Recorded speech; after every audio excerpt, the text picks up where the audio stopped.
Most, if not all, film school students have aspirations to make it big in Hollywood. You know what would be even better than doing that? Making it big in Hollywood with your best friend. Well, 20 years ago, that's exactly what the duo of James Wan and Leigh Whannell did when they created Saw. A low-budget torture porn / psychological thriller that started with a very simple premise and a shoestring budget, which has since launched a billion-dollar franchise. How did they do it? Why did it work? And what lessons can be learned from it? Let's find out. Live or die. Make your choice. Hello, ladies and gentlemen, and movie lovers of all kinds, and welcome back to the channel. As always, I am your host, Brett Murphy, and for today's video, I am going to be discussing how the original Saw was made, why it worked, and the lasting impact it's had. Before I hop into the actual video itself, I just wanted to let you all know that I have carefully curated playlists for every type of video I do.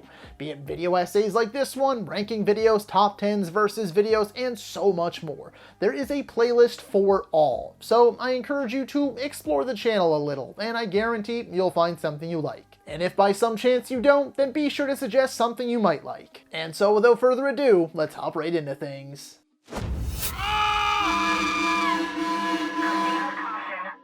Alrighty, as promised, how did they make the first Saw movie? In order to fully appreciate all that went into making this flick, we'll have to rewind the clocks a bit, back to 1995 specifically, when an 18-year-old Aussie named Leigh Whannell was accepted to the Royal Melbourne Institute of Technology's prestigious Media Arts program.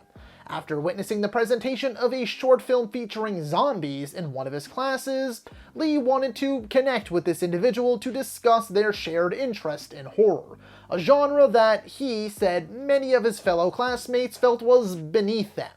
After class, he approached the filmmaker, who ended up being none other than James Wan.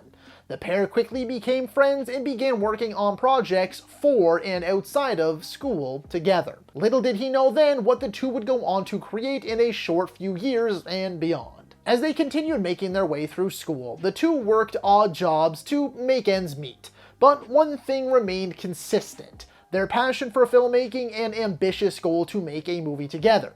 Leigh Whannell landed a small role as the film guy on a Saturday morning variety show aimed at teens, and a few minor acting gigs. While little is known about what Wan was doing at this time, you can be sure about one thing, and that's it was not what he wanted to be doing. Following yet another failed audition, Whannell had had enough. He called up Wan and essentially said, "Let's do this." The idea was to quit waiting around and do something themselves. If they wanted their dreams to come true, they would have to make it come true, taking inspiration from some of their favorite self-made filmmakers like Kevin Smith and Robert Rodriguez. After years of waiting for the right idea, they decided on making something small scale themselves, as small scale as possible. The intention was initially to make a movie for around $5,000 that would only include two guys and be shot in a single room in their own home or backyard.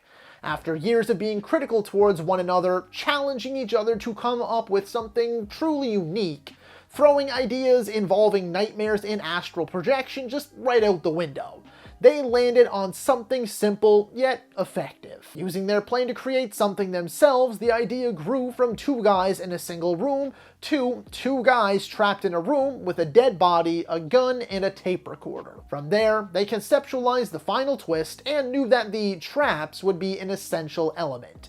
But it needed more. It needed the guts. Everything that would hold it all together. Over the next 9 months, Whannell took on scripting duties, creating something he initially thought was only going to be just the two of them, a Blair Witch-styled movie on their own dime. As the idea grew and blossomed, they knew they had something special, and they wanted to shop it around, while keeping themselves connected to it though.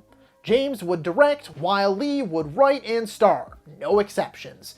Wan became worried though that producers wouldn't take him seriously or trust him with the project, so they used the money that would have been the entire budget for their original idea had they made it themselves and shot a 10-minute short using elements of their script. It featured Billy the Puppet, who was handcrafted by Whannell himself, and Whannell wearing one of Jigsaw's traps. With a script, a proof of concept scene, and a lot of hope, the boys got themselves a small-time agent and began shopping Saw around, sending it out to various Hollywood studios in the fall of 2003. Shortly after, they followed their tapes, hopping on a flight from Melbourne to Los Angeles with Billy the Puppet in tow. Yes, they brought Billy with them and also paid for him to have his own seat in between them on the plane. Among the very first to see the short scene were Twisted Pictures producers Mark Berg and Orrin Cools, who were incredibly impressed by its intensity and the overall concept. Wanting to jump on this opportunity, they immediately called Whannell and Whannell's agent to book a meeting, while Whannell and Whannell were still airborne. The pair landed in LA and were almost immediately off to meet with Berg and Cools. Both pairs of men wanted the movie and were not willing to budge. Berg and Cools didn't want to lose the idea they had faith in, and Whannell and Whannell thought this might be their last chance to chase their dreams, having essentially maxed out their credit cards and emptied their bank accounts to get to the position they were currently in. Orrin Cools became the one to break the ice. He asked Whannell and Whannell if the only way this movie gets made is with them directing and starring, and they said yes. To which Orrin responded, "If you can do it for $1 million, it's greenlit." The boys celebrated their victory, but little did they know that the real work hadn't even begun. Thus, they moved into the 18-day production with what they described as their ultra low budget, with Whannell opting to not take any upfront salary and instead negotiating a percentage of the box office haul. Though the project quickly proved to be their toughest task yet, with only a warehouse to shoot in and the timer ticking, the pair had to get creative, and fast. The bathroom scenes were shot in chronological order. No exterior shots were done because they couldn't afford it, and filler shots were doctored in by using filters in order to connect everything and fill the runtime. They took every possible shortcut they could get to get this done on time, and somehow they did, and tried their best to keep it lighthearted and fun on the set despite the conditions and grueling schedule. Despite the relief you might think Whannell and Whannell would have felt, Whannell was actually initially disappointed in the final product, saying that he felt like he didn't make the film he promised himself he was going to make, and that he might have just blown his only opportunity to become a filmmaker. The film was also destined to head straight to DVD before positive test screenings turned things around. That wasn't the end of their woes though. Following the film's run through the festival circuit, it was slapped with the dreaded NC-17 rating by the MPAA. Certain scenes had to be cut or trimmed in order to work the movie down to an R rating for its full, wide theatrical release. After having not even a full 3 weeks to film, a relatively small crew of around 60 or 70 people, and composer Charlie Clouser only having 3 weeks to score the film, the first Saw movie finally released in domestic theaters on October 29th of 2004. The movie scored fairly low with critics, boasting a 46 on Metacritic and a rotten 50% on Rotten Tomatoes, but was a huge hit with general audiences. By the end of its theatrical run, the movie raked in just shy of $104 million, making it one of the most profitable horror movies of all time. It scored highly with audiences, quickly garnered a massive following, and has since had 9 sequels, spin-offs, and prequels, with a 10th on the way. At the time of this recording, the franchise has pulled in over $1 billion worldwide off of a combined production budget of only $110 million, putting it right around the 4th or 5th place spot for highest grossing horror franchises of all time. So why did it work so well? What did Saw bring to the table that other horror movies didn't? How did this manage to gross so much money? Or how did it find a huge cult following and spawn numerous follow-ups? I think there are a few reasons for its unexpected mainstream success, as it's gone on to become one of the biggest sleeper hits ever made. Mainly its simple and easily digestible, at least at the surface level, premise. The horror felt so real, so many of its elements became instantly iconic, it blended various subgenres, had a unique style, and felt like the little movie that could. an anthem for the unheard and unseen horror fans. Let's break each of those down a little bit more, so you don't think I'm just pulling shit out of thin air that sounds punchy or attention-grabby. Going back to the premise of the first movie first. Any Saw fan will know that the Saw franchise continuity is a bit of a shit show. A little too elaborate and twisted for its own good, one might say. But if you're paying enough attention, connecting all of the dots, and following the timelines as best as you can, you should be able to make sense of it all. However, this wasn't just something that was a side effect of having too many sequels that retcon stuff or wedge new stuff in to make everything else make sense, even though they kind of did that too. No, the first Saw movie set the stage for this kind of storytelling that the sequels just kind of carried forward and built on. This first movie focuses on various characters at various points in time with intersecting stories. But you wouldn't really know that until you got to the movie. The first Saw movie had limited promotion, and what little promo it did have often came with the tagline, "How much blood would you shed to stay alive?" and the end of the trailer featuring the "Live or die, make your choice" line. The movie also heavily relied on the initial, quite simple concept we discussed earlier. Two men wake up in a bathroom with no idea how they got there, with a dead body, a gun, and a tape recorder.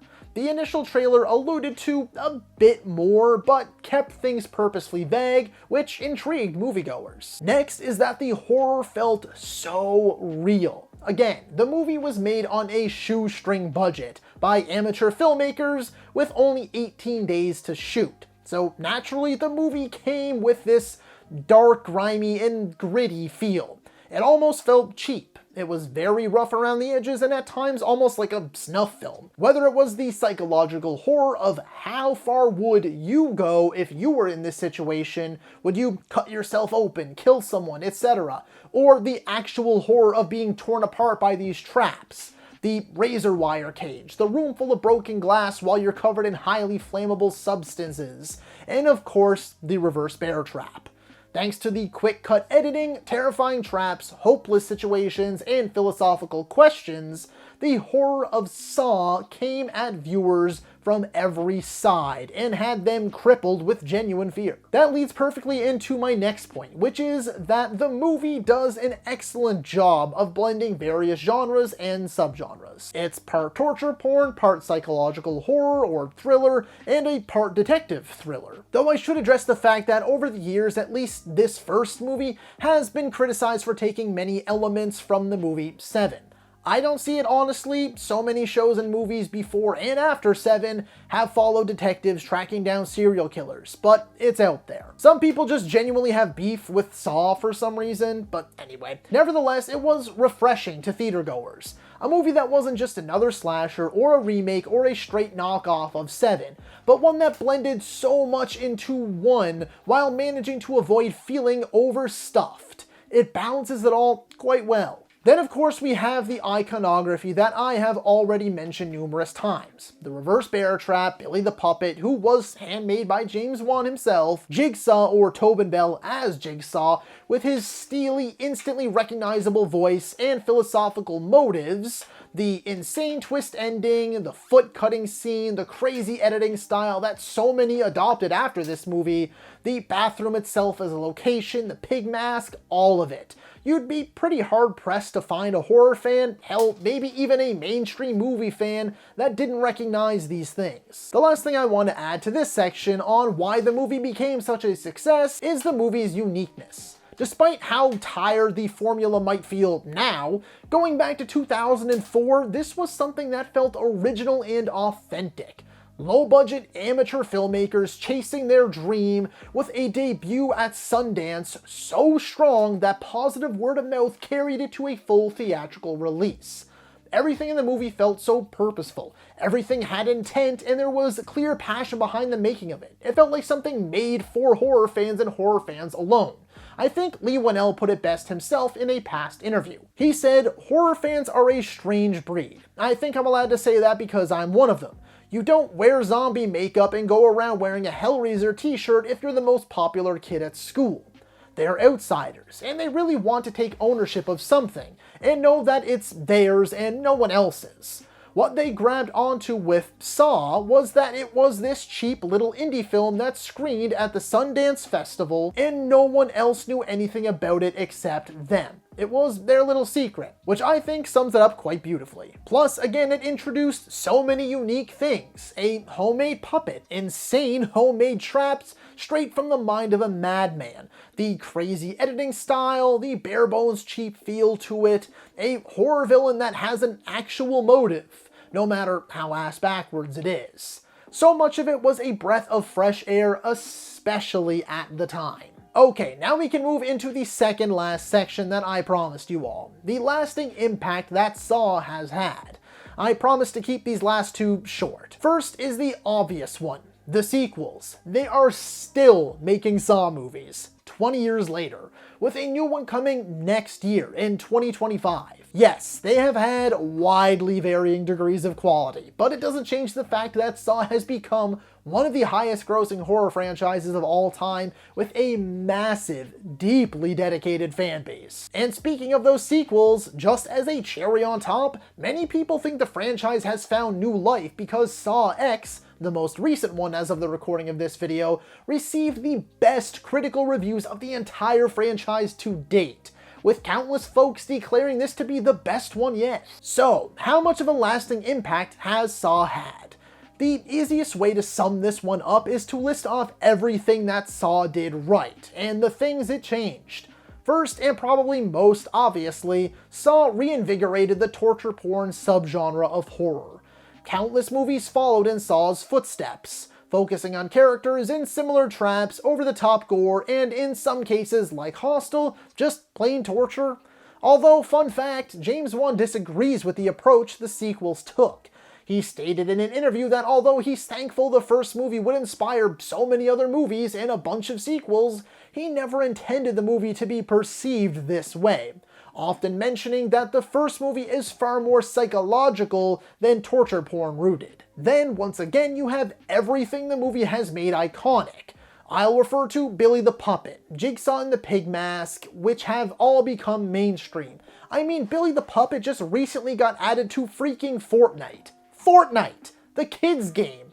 Then the Saw expansion for Dead by Daylight, another video game, added the Pig Mask Killer, and Tobin Bell has now become synonymous with the role of Jigsaw.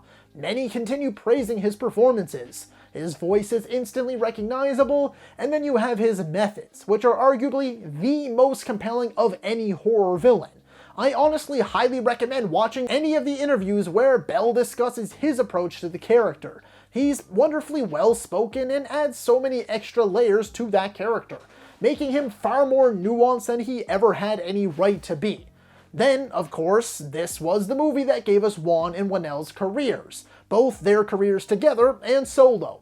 Together, they gave us the cult classic Dead Silence and the Insidious franchise, with Whannell going on to make the Conjuring universe, directing epic action flicks like Furious 7 and Aquaman, and more hidden horror gems like Malignant. Meanwhile, Whannell went on to write numerous sequels to Saw and Insidious, before delving into directing himself with Insidious Chapter 3, then Upgrade, and the most recent Universal Monster reimaginings, The Invisible Man and the upcoming Wolfman. On top of all this, you have everything else I've already discussed, particularly the uniqueness of the movie. How it was made has become an inspiration for many, and Whannell himself feels like the movie's cheapness makes it special. Similar to the first Evil Dead movie, as they were cut from very similar cloths. Lastly, what can we learn from it? Well, as cheeky and generic as it might sound, the biggest thing we can take away from the making of Saw is to chase your dreams. Even if things don't work out, at least you tried. Then you can live knowing you gave it your best shot rather than regretting never having done anything to make it a reality. Wan and Whannell had passion. They had drive. They worked and worked until things finally went their way. It's not going to happen for everyone. In fact, it's insanely difficult. But they are proof that it is doable. So just go for it. Start small. If it's movies you want to get into, make short films with your friends. Write scripts or screenplays. Go to school for it. You have to put in the work. And as another minor little lesson we can learn, simple can still be effective. Saw started out with an extremely bare-bones idea and blossomed into something much greater. At the end of it all, Saw has had a lasting impact on the horror genre in more ways than I can cover here. Some people are going to think I'm making a mountain out of a molehill, and that's fine. But I think the proof is in the pudding. Whether you like it or not, Saw has had an impact, and honestly continues to. Another new movie on the way, characters still popping up in pop culture on a regular basis, and whether we like it or not, I'm sure a remake or reboot is on the way at some point. 20 years later, Saw continues to grow its legacy, and though I was very late coming to the franchise, I am happy to be along for the ride, and I'll undoubtedly enjoy whatever it has left to offer. So that is all for today's video, folks. Be sure to let me know down in the comments below if you agree or disagree with my take on this particular topic. While you're at it, don't forget to let me know what you think of the original Saw. Do you love it? Do you hate it? Do you think it's had as big of an impact as I feel it does? Comment below and let me know. As a reminder, this right here is the revamped BAMTube Movies, and it is your one-stop for everything movies. Be it video essays like this one, ranking videos, top 10s versus videos, tier list videos, I have it all and so much more, along with your daily nerdy news wrap-ups where I get you up to speed on everything in the worlds of movies, TV, and gaming. So be sure to like, comment, subscribe, and ring that little bell icon so you don't miss a thing. As always, folks, I thank you all so very much for watching. Stay happy, healthy, and safe out there. From myself and the rest of the BAMTube team, thanks for joining us. We'll see you next time, and that's a wrap.